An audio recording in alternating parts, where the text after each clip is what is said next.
Hey, so if you noticed, we're talking chapter 4. We've just been able to define what a society is, and we're asking the question about how society is changing, like what's going on, how did we get here? And but this chapter also talks about the social construction of reality and social interaction. And the question is, how the heck are those two things connected?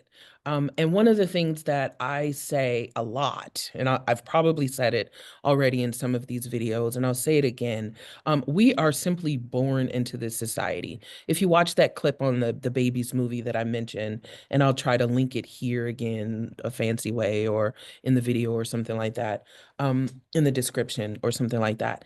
The thing is that these babies, just like us, are born into whatever society that we're born into. We literally show up one day and we open our eyes, and society has been where it's been, or it's going to where it's going. And we just sort of fit in and figure out what our thing is. And so when we talk about sort of social change, really what we're talking about is essentially over time, a social construction of reality.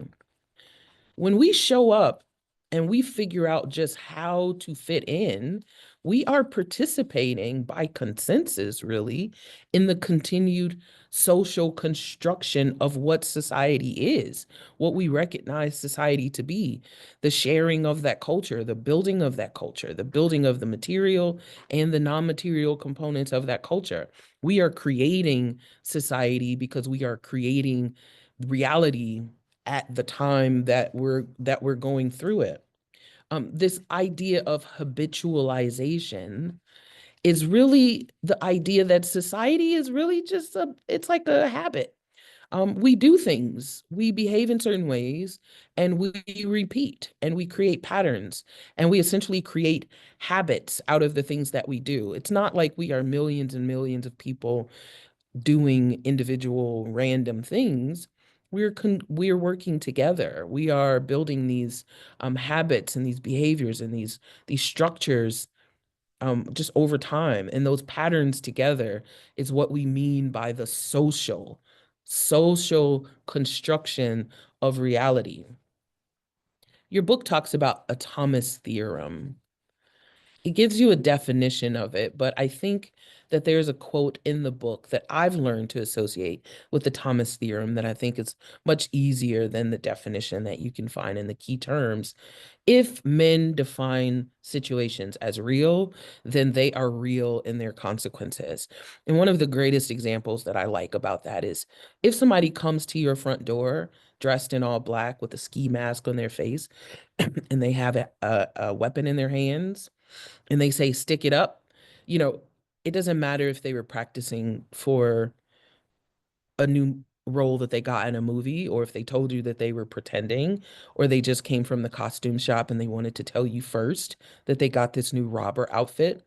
If in that moment you perceive that person to be a robber and that this is a robbery, if it is real, if you define that situation as real, it's going to be real in its consequences. You might scream, you might fight back, you might shoot that person, you might call the police. There's all kinds of ways that you might respond in consequence to that situation that you've defined as real. That's kind of what we're doing with society. Again, we wake up one day, we show up. We're part of a family. We interact with other families. We go to school.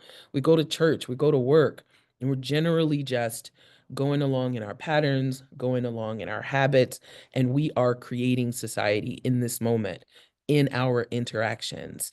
We're changing because we're making it happen. And that's how we make this connection between sort of what is society? How did it get here? How is it changing? And what does that have to do with interaction in the construction of reality? In addition to saying that thing often about how we were born into a society, it's been where it's been, it's going where it's going. The other thing that you often have me say, or you'll hear me say, just like um, this sociological perspective where you step back and try to view the find the general in the particular. The other thing that I often say is imagine that you're walking down the Rock River and you came across a society you never saw. a group that you never saw? How do you describe that society? So we spend a lot of time, understandably, trying to describe and understand our own society from within. And we're careful with our sociological imagination, and we try to use the sociological perspective. But you can also understand societies from the outside, one that you just found. And so I will often refer to this sort of organizing understanding of how to understand a society. And it's the social structure. Your book will talk about all the elements of the social structure. This is essentially the way that our entire class is set up. A social structure is how life is organized in an orderly and predictable way. Um, I've said this the way that culture sort of is non-material and material components as a way of life.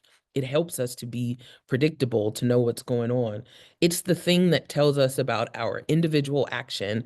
Again, those patterns that we just continue to perpetuate and habituate. And this sort of organizing way to think about the social structure we'll see over and over again in this course for the remainder of the course. This is why I want to make sure I give it to you. The first thing that we'll talk about in the very next video that your book talks about in chapter 4 are statuses and roles. And those are very specific sociological terms that I want to make clear. So there'll be a separate video for that. After that, when we get to chapter 5, I think chapter 6, we'll talk about groups and memberships. And then we'll talk about organizations and networks. And then we'll talk about how all of this stuff gets fuzzy with things like race and gender and inequality and stratification and deviance when people don't do what they're supposed to do.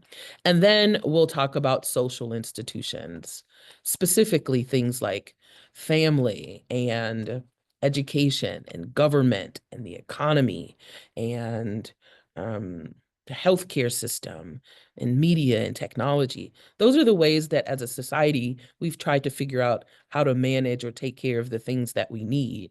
But that social structure, the way that we are sort of trying to define or understand the components of our own society, or the way that we're trying to define and understand the components of another society, that's it.